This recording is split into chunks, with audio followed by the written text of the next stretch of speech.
Hello friends, आज हम पढ़ेंगे ग्रुप्स एंड रिंग्स का चैप्टर नंबर 1, ग्रुप्स एंड सब ग्रुप्स। आज का वीडियो लेक्चर होने वाला है व्हाट इज़ ग्रुप, और उसके बाद हम पढ़ेंगे अबेलियन ग्रुप क्या होता है, देन फाइनाइट और इनफाइनाइट ग्रुप्स और एक ग्रुप का ऑर्डर। इतनी चीज़ें इस वीडियो लेक्चर में हम कवर करने वाले हैं। तो सबसे पहले हम शुरू करते हैं ग्रुप की डेफिनेशन के साथ। A non-empty set G along with a binary operation star is said to be a group if it satisfies the following four properties. हमारे पास क्या है, एक नॉन एम्प्टी सेट है G, ठीक है, यानी कि कोई एक सेट हमारे पास होगा G जिसमें कुछ एलिमेंट्स होंगे, एम्प्टी ये नहीं है, एंड इसके ऊपर हम लगा रहे हैं एक बाइनरी ऑपरेशन स्टार। यहाँ पर बाइनरी ऑपरेशन की डेफिनेशन मैं आपको क्लियर करती हूँ कि बाइनरी ऑपरेशन हम किसे कहते हैं। बाइनरी ऑपरेशन से हमारा मतलब होता है कि मान लीजिए हमारे पास एडिशन, सब्ट्रैक्शन, मल्टीप्लिकेशन, डिवीजन, ये सब हमारे बाइनरी ऑपरेशंस होते हैं। कैसे कहेंगे, अगर हम कोई दो एलिमेंट्स उठा रहे हैं किसी एक सेट से, मान लो अभी हमने जी सेट लिया था, उसमें से हमने कोई दो एलिमेंट लिए, एक ए एक बी, और उन दोनों पर हम एक ऑपरेशन लगाएं। जैसे यहाँ से मैं अगर एडिशन उठा लूँ तो a प्लस बी, तो इन पर ये ऑपरेशन लगाने के बाद जो एलिमेंट आएगा, अब इनको जोड़ेंगे तो कुछ रिजल्ट बनेगा। मैं मान लेती हूँ वो c है और वो भी किस में जाना चाहिए, g में। अब इस a और b को नंबर्स में लेकर देख लेते हैं एक बार। मान लीजिए कि मैं इंटीजर्स का सेट ले रही हूँ, ठीक है, इंटीजर्स का मैंने सेट लिया। अब इसमें से मैंने दो एलिमेंट उठाए, एक 1 उठा लिया, एक -2 उठा लिया z में से, और मैं बोल रही हूँ कि इसके साथ z के साथ ऑपरेशन मैं ले रही हूँ एडिशन। तो z को एडिशन ऑपरेशन लेने पर तो यहाँ पर 1 प्लस माइनस का 2, देन दिस विल बी -1, और -1 भी किस में होता है, इंटीजर में। तो सिंपली हम क्या कहेंगे कि इंटीजर्स जो है वो एडिशन के साथ, यहाँ पर एडिशन को हम क्या कहेंगे, बाइनरी ऑपरेशन। चलिए, तो यहाँ पर अब हमारा कोई एक सेट होगा और उसके साथ हमारे पास एक बाइनरी ऑपरेशन होगा, और उस जी सेट को उस स्टार ऑपरेशन के साथ मैं क्या कहूँगी, इसको ग्रुप, अगर ये चार प्रॉपर्टीज़ को सेटिस्फाई करता है। और वो चार प्रॉपर्टीज़ हमारे पास कौन कौन सी हैं, ये चार प्रॉपर्टीज़: closure property, associative law, existence of identity and existence of inverse. अब वन बाय वन हम ये पढ़ते हैं कि ये चीज़ें क्या होती हैं। क्लोजर प्रॉपर्टी से हमारा मतलब होता है सिंपल, अगर मैं कोई भी दो एलिमेंट से एक सेट में से उठा रही हूँ तो उस पर ऑपरेशन लगाने के बाद, दिस इम्प्लाइज, इस पर ऑपरेशन लगाने के बाद जो एलिमेंट आएगा वो भी जी में होगा। This is simply closure property. इसके बाद एसोसिएटिव लॉ हमारे पास क्या होता है, अगर मेरे पास क्या है, A operation B and then operated with C, अगर ये जी में है, ठीक है, तो ये वैल्यू जो हमारे पास आएगी ऑपरेशन लगाने के बाद वाली, देन ये एक तो ये जी में तो जाएगी क्लोजर प्रॉपर्टी से। दूसरा एसोसिएटिव लॉ में क्या होगा हमारे पास, ए स्टार बी स्टार सी किसके इक्वल होगी, ये वाली वैल्यू ए स्टार बी स्टार सी, यानी कि आप पहले इन पे ऑपरेट करके फिर इसके साथ ऑपरेट करो, या फिर इसको अलग रख के पहले इन दोनों को ऑपरेट करो, दोनों वैल्यूज़ इक्वल होंगी। एग्जिस्टेंस ऑफ आइडेंटिटी एलिमेंट, ये हमारे पास क्या होता है कि मैं एक एलिमेंट जी के किसी एलिमेंट को किसके साथ ऑपरेट करूं कि ऑपरेट करने के बाद मुझे वही एलिमेंट फिर से मिल जाए। अब जो यहाँ पर एलिमेंट आएगा उसको मैं कहूँगी आइडेंटिटी, जिसको हम यहाँ ई से डिनोट करते हैं। तो यानी कि ए को हम आइडेंटिटी एलिमेंट से अगर ऑपरेट करते हैं तो हमें फिर से वही एलिमेंट मिल जाता है। इसको आप कुछ इस तरीके से समझ सकते हो, मान लो कि मैं मल्टीप्लिकेशन की बात कर रही हूँ, तो मल्टीप्लिकेशन में हमारे पास क्या होता है कि अगर मैं किसी भी नंबर को 1 के साथ अगर मल्टीप्लाई कर दूँ, वो चाहे नंबर कुछ भी हो, मतलब 100 ले लूँ, 3000 ले लूँ, कुछ भी ले लूँ, उसको अगर मैं 1 के साथ मल्टीप्लाई करूँगी तो वो हमेशा मुझे फिर से वही वाला नंबर देगा। तो इट मीन्स मल्टीप्लिकेशन के केस में 1 हमारे पास क्या होता है, आइडेंटिटी एलिमेंट। तो सिंपल इसका क्या मतलब है कि ये जो ई है वो हमारा उस सेट में होना चाहिए जिस सेट की हम बात कर रहे हैं। उसके बाद आता है एग्जिस्टेंस ऑफ इनवर्स।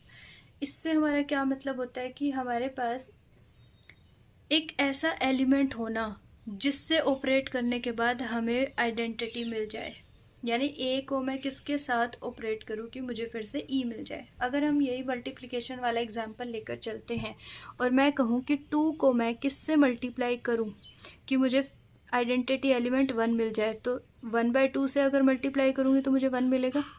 तो ये इसका क्या होगा, इन्वर्स, यानी कि यहाँ पे जो ये एलिमेंट आएगा 1/2 भी हमारा जेड में होता है, सिंपल। तो यहाँ पर एक ए इन्वर्स होएगा जो जिसके साथ ऑपरेट करने के बाद मुझे आइडेंटिटी मिलेगी। तो सिंपल क्या कह सकते हैं कि ये इन्वर्स एग्जिस्ट करता है। अब इसको समझने के लिए हम एक एग्जांपल ले लेते हैं जो मैंने उठाया है इसी की एक्सरसाइज से। एक्सरसाइज 1.1 का क्वेश्चन नंबर 6 है शायद। ठीक है, क्वेश्चन क्या कहता है कि मेरे पास एक जी सेट है और उस सेट में कौन कौन से एलिमेंट है, -1, 1 और आयोटा और माइनस आयोटा, ये 4 एलिमेंट्स हैं। हमें बताना है कि ये जो जी है ये क्या बनेगा, एक ग्रुप बनेगा, और विद रिस्पेक्ट टू हमें ऑपरेशन कौन सा दिया है, मल्टीप्लिकेशन। तो हमें ये बताना है कि मल्टीप्लिकेशन के अंडर जो ये हमें जी दे रखा है वो एक ग्रुप बनेगा। तो हमें सिंपल ये 4 प्रॉपर्टीज सेटिस्फाई करवानी होंगी। तो ए 1 बाय 1 हम चेक करते हैं। देखिए क्लोजर प्रॉपर्टी में क्या था, इसमें से 2 एलिमेंट उठाने हैं और दिखाना है कि उनको मल्टीप्लाई करने के बाद भी वो एलिमेंट जी में होना चाहिए। तो कोई भी 2 एलिमेंट उठा लीजिए, मैं उठा लेती हूँ -1 और 1, इनको मल्टीप्लाई करो, रिजल्ट क्या बन रहा है, -1 और -1 तो जी में है। इसी तरीके से अगर मैं आयोटा और माइनस आयोटा उठा लेती हूँ, इनको मल्टीप्लाई करूँगी तो ये माइनस का आयोटा स्क्वायर और ये माइनस आयोटा स्क्वायर की वैल्यू -1 और माइनस माइनस प्लस 1 भी जी में है। और चलिए एक 1 और एक आयोटा उठा लेते हैं, तो 1 इंटू आयोटा इज़ आयोटा, ये भी जी में है। अगर मैं -1 और आयोटा उठा लेती हूँ तो ये भी जी में जाएगा, माइनस आयोटा। तो यानी कि किन्हीं भी 2 एलिमेंट्स को उठाकर अगर मैं उन्हें मल्टीप्लाई करती हूँ तो वो फिर से जी में जा रहे हैं। इट मीन्स कि ये क्लोजर प्रॉपर्टी को सेटिस्फाई कर रहा है। एसोसिएटिव लॉ क्या कह रहा था, 3 एलिमेंट उठा लो, -1 उसको मल्टीप्लाई करो आयोटा इंटू एक उठा लेते हैं, 1 उठा लेते हैं, ईजी रहेगा। अब इसको हमें चेक करना है कि क्या ये इसके इक्वल आएगा, -1 इंटू आयोटा और इंटू में 1। देखो पहले आयोटा इंटू 1, यहाँ पे आयोटा और ये -1 के साथ मल्टीप्लाई करोगे तो माइनस आयोटा। इधर भी चेक करें, अगर -1 into iota is minus iota और minus iota into 1 is minus iota, ये दोनों वैल्यूज़ इक्वल आ रही हैं। इट मीन्स ये एसोसिएटिव लॉ को भी सेटिस्फाई कर रहा है। अब एग्जिस्टेंस ऑफ आइडेंटिटी एलिमेंट हम चेक करते हैं। तो अभी जैसे हमने देखा भी था कि 1 एक मल्टीप्लिकेशन के केस में 1 हमारा आइडेंटिटी एलिमेंट होता है, क्योंकि 1 को हम किसी के भी साथ मल्टीप्लाई करेंगे वापस से वही रिजल्ट आएगा। माइनस आयोटा के साथ करूँगी तो माइनस आयोटा आएगा, इसी तरीके से 1 को अगर मैं -1 के साथ करूँगी तो -1 आएगा। तो वही एलिमेंट हमें फिर से मिल रहा है। इट मीन्स आइडेंटिटी भी यहाँ पर एग्जिस्ट करती है। इसके बाद इन्वर्स चेक करना है। इन्वर्स के लिए मैं उधर से एक एलिमेंट आयोटा उठा लिया, तो आयोटा को किससे मल्टीप्लाई करूँ कि मुझे 1 मिल जाए, सिंपल है, माइनस आयोटा से करके देखते हैं। इनको मल्टीप्लाई करोगे तो माइनस आयोटा स्क्वायर और ये माइनस और आयोटा स्क्वायर की वैल्यू -1, तो minus into minus is plus, तो ये हमें 1 दे रहा है वापस से।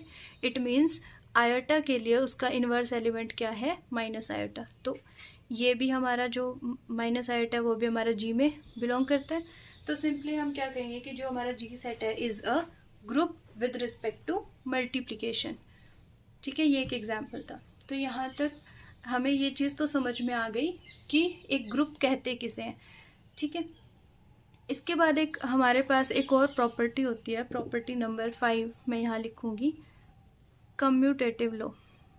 कम्यूटेटिव लॉ, इसमें हमारे पास क्या होता है कि अगर 2 एलिमेंट्स उठाए ए और बी, उन दोनों को ऑपरेट करो तो वो इक्वल होने चाहिए बी ऑपरेशन ए के। अगर ये वाला लॉ भी अगर हमारा सेट सेटिस्फाई करता है तो उस ग्रुप को हम एक नाम देते हैं और वो ग्रुप हम क्या कहते हैं उसे, अबेलियन ग्रुप। यानी कि ऊपर की 4 प्रॉपर्टी सेटिस्फाई करेगा उसको तो हम ग्रुप कहेंगे। अगर ये 4 प्लस में ये कम्यूटेटिव लॉ भी अगर सेटिस्फाई कर रहा है तो उसे हम क्या कहेंगे, अबेलियन ग्रुप। ठीक है, इसके बाद हमारे पास ग्रुप्स के टाइप आते हैं, फाइनाइट और इनफाइनाइट ग्रुप। फाइनाइट ग्रुप मैं शॉर्ट फॉर्म में लिख रही हूँ जीपी, एंड इनफाइनाइट ग्रुप। इसका क्या मतलब होता है, सिंपल है कि अगर हमारे पास किसी सेट में, सॉरी अब हम ग्रुप कहेंगे, अगर हमारे पास किसी ग्रुप में नंबर ऑफ एलिमेंट्स फाइनाइट हो तो वो एक फाइनाइट ग्रुप होता है, और अगर हमारे पास उसमें नंबर ऑफ एलिमेंट्स इनफाइनाइट आ जाए तो वो इनफाइनाइट ग्रुप होता है। सिंपल है। और एक ग्रुप हमेशा, a group is always non empty. जैसे कि आपने इसकी डेफिनेशन में भी देखा था, जो फर्स्ट लाइन थी डेफिनेशन की, वो क्या कहती है कि कोई एक नॉन एम्प्टी सेट हम लेते हैं तो यानी कि ग्रुप कभी भी एम्प्टी नहीं हो सकता। इसके बाद इनफाइनाइट ग्रुप और फाइनाइट ग्रुप आप समझ गए होंगे कि अगर किसी सेट में फाइनाइट एलिमेंट है तो वो फाइनाइट ग्रुप है, अगर उसमें इनफाइनाइट नंबर ऑफ एलिमेंट्स है तो वो इनफाइनाइट ग्रुप है। जैसे अभी हमने ये सेट लिया था, इसमें हमारे पास क्या है, -1 1 2 3 4 4 एलिमेंट्स थे, ये फाइनाइट एलिमेंट है तो ये एक फाइनाइट ग्रुप है। ठीक है, इसके बाद हमारे पास एक आता है ऑर्डर ऑफ अ ग्रुप। ये एक इम्पॉर्टेंट डेफिनेशन है, order of a group. Order of a group, तो number of elements in a finite group is called order of a group. आप एक इनफाइनाइट ग्रुप का ऑर्डर नहीं बता सकते हैं, लेकिन अगर आपके पास एक फाइनाइट ग्रुप है तो आप उस फाइनाइट ग्रुप में जितने नंबर ऑफ एलिमेंट्स आपके पास प्रेजेंट होंगे वही आपका उसका ऑर्डर होता है। अगर मैं यही वाला एग्जांपल लूँ जो कि हमने अभी पढ़ा, 1 -1 आयोटा और माइनस आयोटा, तो इसमें 1 2 3 4 नंबर ऑफ एलिमेंट्स थे, तो अगर मैं कहूँ कि ऑर्डर ऑफ जी कितना है तो दिस विल बी 4।